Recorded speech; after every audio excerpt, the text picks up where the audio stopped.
Afternoon, everyone, and welcome to today's webinar. Matthew Shepard and James Byrd Jr. Hate Crimes Program, hosted by the Bureau of Justice Assistance.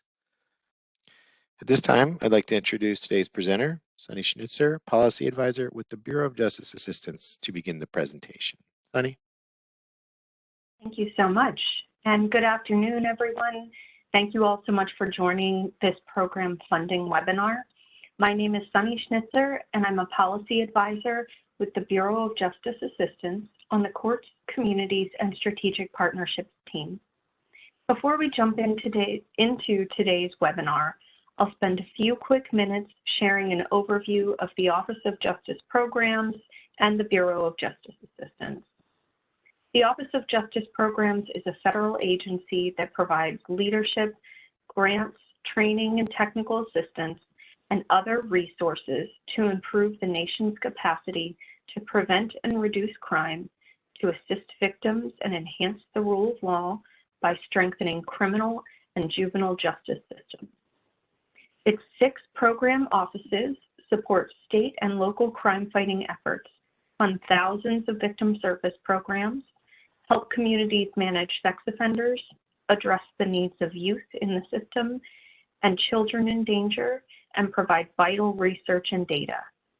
Those offices include the Bureau of Justice Assistance, the Bureau of Justice Statistics, the National Institute of Justice, the Office for Victims of Crime, the Office of Sex Offender Sentencing, Monitoring, Apprehending, and Registering, and Tracking. OJP also works closely with the 2 other grant-making components of the Department of Justice, the Community-Oriented Policing Services Office, and the Office on Violence Against Women. BJA specifically was created in 1984 to reduce violent crime, create safer communities, and reform our nation's criminal justice system.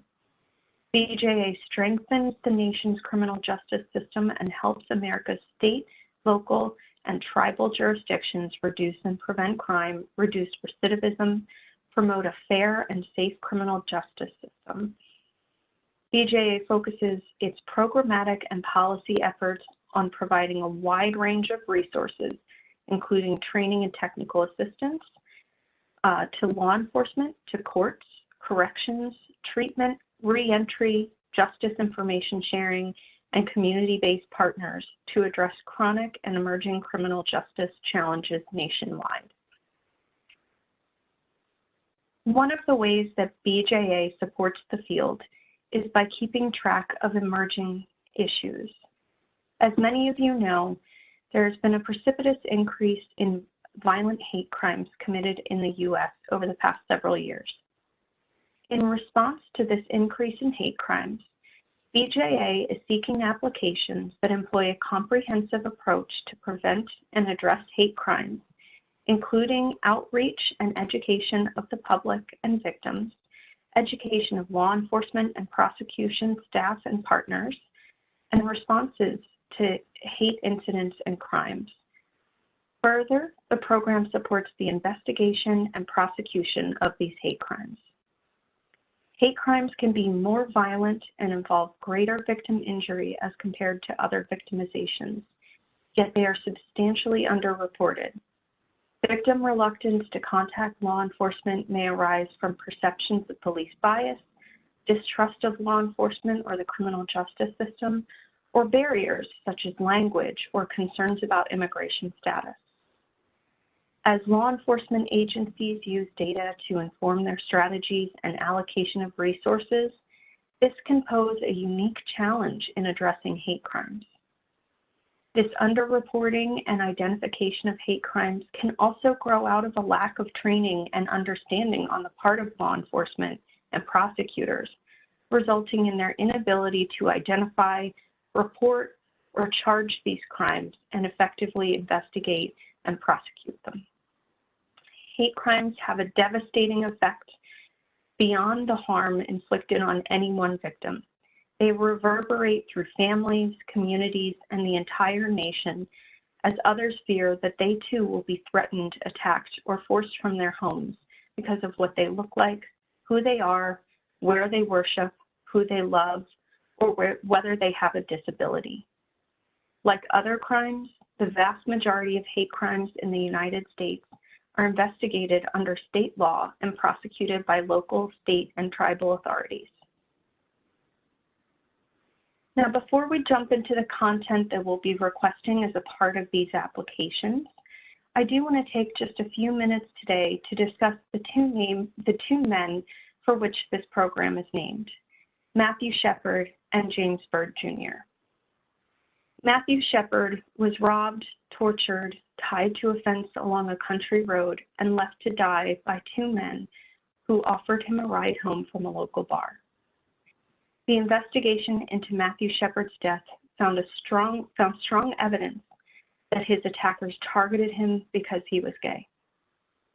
That same year, James Byrd Jr., a 49-year-old African-American man living in Jasper, Texas, accepted a ride home from three men.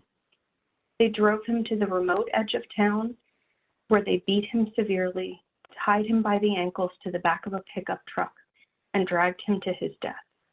The three men responsible for his killing were well-known white supremacists. The Matthew Shepard and James Byrd Jr. Hate Crimes Prevention Act was signed into law by President Barack Obama in 2009. The Shepard-Byrd Hate Crimes Prevention Act enables the Justice Department to prosecute crimes motivated by race, color, religion, and national origin without having to show that the victim was engaged in federally protected activity. The Act also empowers the department to prosecute hate crimes committed because of a person's sexual orientation, gender or gender identity, or disability.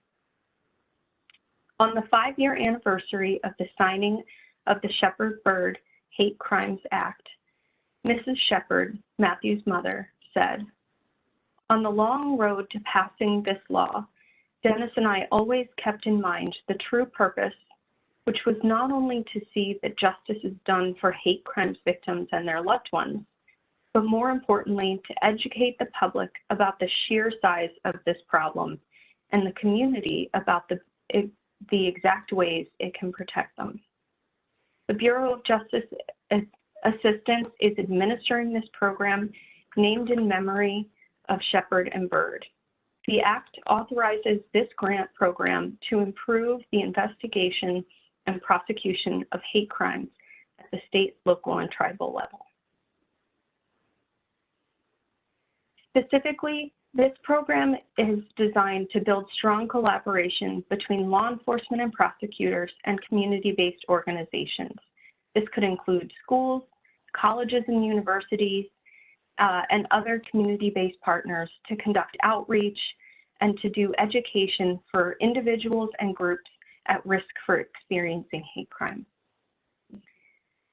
The program is also designed to help develop those comprehensive approaches that expand and enhance strategies.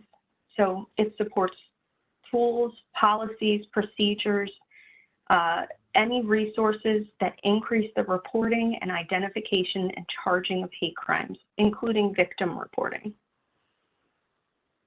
It enhances the capacity of law enforcement and prosecutors to prevent and address hate crimes through education, training, and tools for the field to investigate and prosecute these crimes.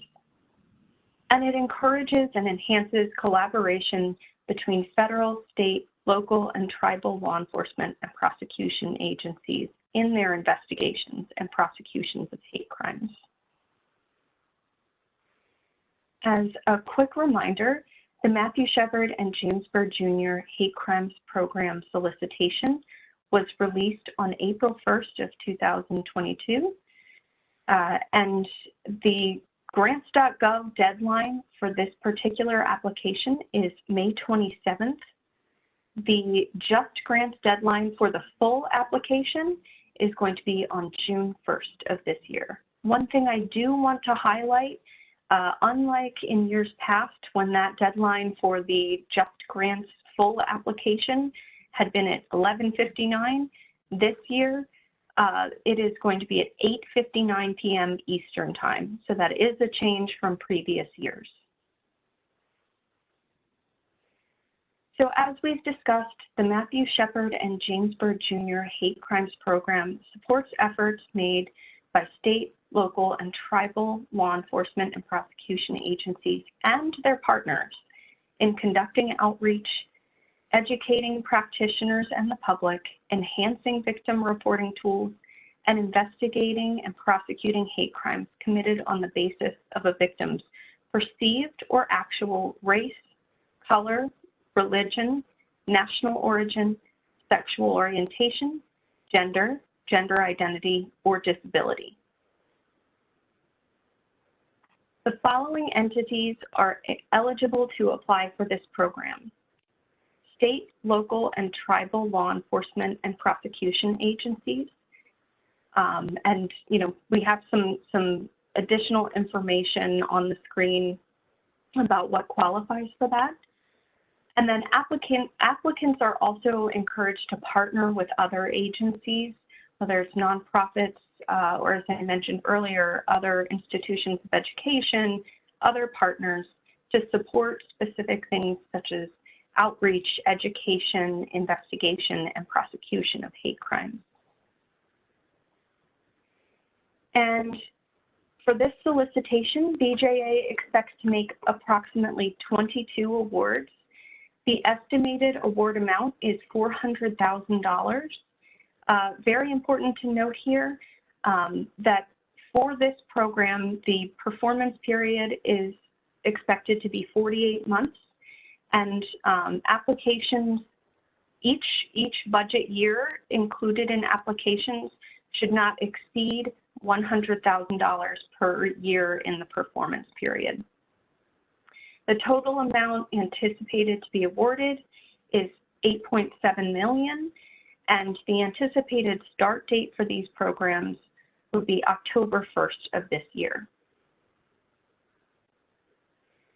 Allowable costs under this program include staffing, outreach and education, resources to support reporting and identification of hate crimes, and case preparation, investigations, and prosecution activities.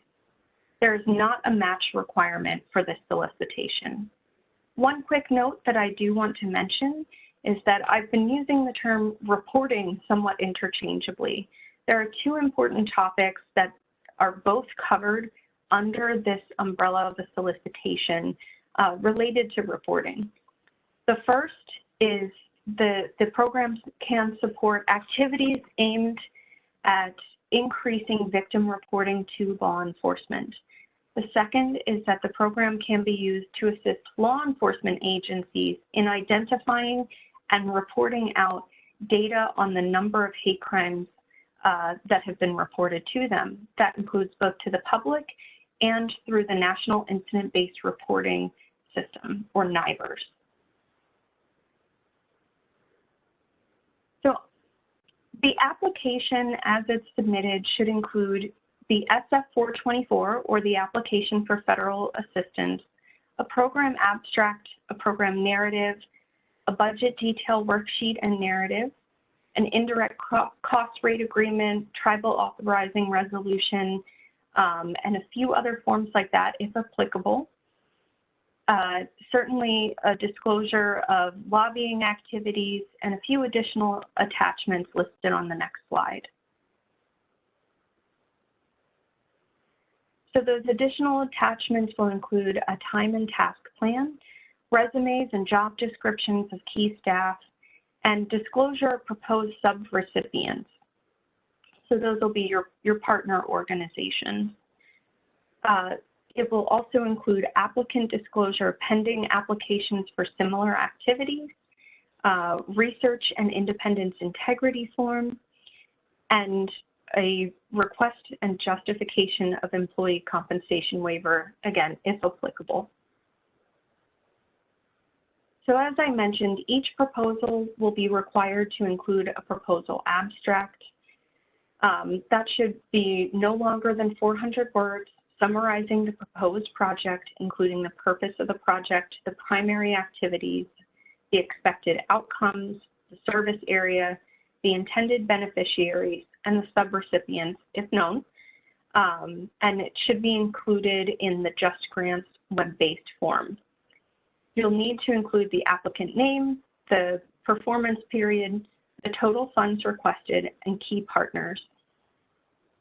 I would also flag that the proposal abstract should clearly identify whether the proposed project focuses primarily on education and outreach, enhancing victim reporting tools, investigation of hate crimes, or prosecution of hate crimes, or some combination thereof. The proposal narrative should not be longer than 20 pages long, double-spaced with 1-inch margins. The following sections must be included as a part of the proposal narrative. The description of the issue, which is scored at 25%, should describe the proposed project jurisdiction. It should describe the history, nature, and extent of hate crimes in this area, and should include information on the overall demographic data of the residents of the jurisdiction. It should provide a summary of information on data and hate crime incidents and trends of any groups particularly impacted by them. One quick thing that I will mention here, while we do put an emphasis in the solicitation on using data to clearly identify the challenges and the scope of this issue, we recognize that there are several agencies for whom collecting data is still very challenging. Again, be that a collection of challenges, whether it's victim reluctance to report to law enforcement or challenges with technology and being able to report out either through NIBRs or in internal systems, any crimes that would be categorized as hate crimes. Certainly, if those challenges face any applicants, those should be clearly described in this section. Next up is the program design, which is scored at 30%. Applicants should describe how they'll respond to the issue defined in the previous section. They should describe strategies to conduct outreach or education. They should take this section to really describe those community-based partnerships, to describe any partnerships that will be created or enhanced through the proposed project. They should clearly define and describe the strategies to enhance reporting of hate crimes, including education or other efforts to assist staff and partners. They should describe any training or collaboration with federal or other agencies, and should describe how funding would support investigations and prosecution activities and how these would be an extraordinary expense. One important note, if applicants, anyone who is interested in applying for this solicitation will see that BJA is adopting several priority considerations for applications.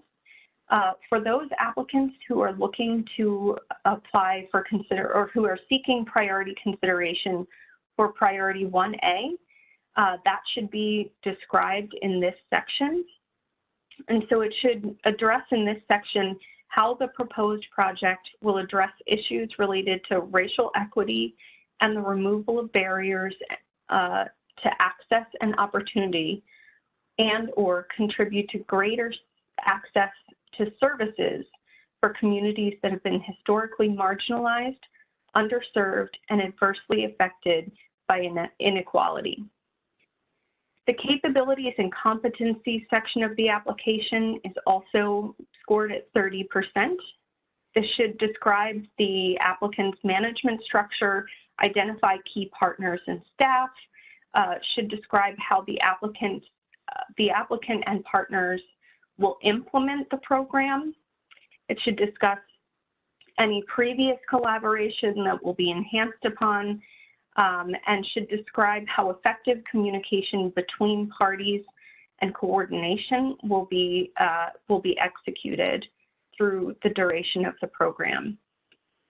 Finally, importantly, if the applicant is seeking priority consideration for 1B, it should describe within this section how being a culturally specific organization or funding a culturally specific subrecipient organization at a minimum of 30% of the project's budget will enhance its ability to implement the proposed project and should also specify which culturally specific populations are intended or expected to have or to be served or to have their needs addressed under the proposed project. Finally, the proposal narrative should include a plan for collecting data. This will be scored at 5%. For each objective listed in the solicitation, applicants should identify criteria that will determine how this will be successfully met. I also want to flag in the solicitation, there is a link to some example pieces of data that BJA may expect to collect from applicants. These include partnerships, trainings, summaries of activities conducted under the grant, identifying whether new policies or departmental units have been created as a part of the program. It will also follow, it will also follow those, again, those kind of partnerships, whether liaisons have been established under this program. And we'll certainly track the numbers and types and information around any public meetings or educational forums or trainings for folks under this program. Okay. Also required in each proposal is the budget and budget narrative. These should be itemized for each year of the grant. As I mentioned earlier, budgets may not exceed $100,000 per year during the performance period of the grant. As I mentioned at the top of the call, preventing and addressing hate crimes is a top priority for the Department of Justice. For more information about resources at BJA, you may visit the website for the Matthew Shepard and James Byrd Jr. Hate Crimes Program. You can also visit the hate crimes websites hosted by the FBI and the Department of Justice. Those are listed on the slides and will be pasted into the chat function of this webinar. And before we close this portion of the webinar and begin taking any questions, there are several available resources right now to help applicants. So specifically, listed on your screen is some information around technical assistance with submitting the SF-424. That includes a customer support hotline and email address. Any applicant seeking support on submitting information through the Just Grants system can access the customer support hotline for Just Grants at 833-872-5175 or at the email address or website listed on the screen. There's also an OJP response center that applicants may want to visit if they are experiencing any challenges with submitting an application under this solicitation. And finally, I did want to just have one final reminder that there are dual deadlines for submitting information. The SF-424 due on grants.gov is due earlier, and that full application due to Just Grants is going to be going in on June 1st, so 5 days later. And again, reminder, this year it's at 8:59 p.m. Eastern Time is that timeline cutoff. Certainly, if you want to stay tuned to hear more about this opportunity or other programs with OJP, you can text OJP with your email address to 468-311 to subscribe. You can also follow OJP and BJA on Facebook and Twitter, or visit BJA's website. And just want to take a quick moment to put these back up on the screen. These are those reference guides and contacts. If you're having any issues with submitting any information for this solicitation, these will be great resources for you. All right, thank you all so much. And if there are any questions, we're happy to answer those now. Yeah, thanks so much, Sunny. Yeah, just a reminder to everybody today that the PowerPoint recording and transcript for today will be posted to the BJA website. So if you need to go back and reference anything that was discussed, you can certainly do so. A notification will be sent to all the registrants for today. If you do have a question, on the far bottom right of your screen, there's 3 dots. Click that and hit Q&A and just send to all panelists so we can better organize them as they come in. So there's nothing in the queue at this time. We'll just wait a few moments. If you do have a question, please go ahead and enter that. I'll go ahead and leave this slide up as well. As Sunny said, just a quick reference, important contacts. If you do have questions following this webinar, OJP Response Center will be your main contact information for anything solicitation related. Okay, a couple questions coming in. Is a campus-based law enforcement agency eligible to apply for this? That is a great question. So I believe I'd like to circle back on that if that's all right.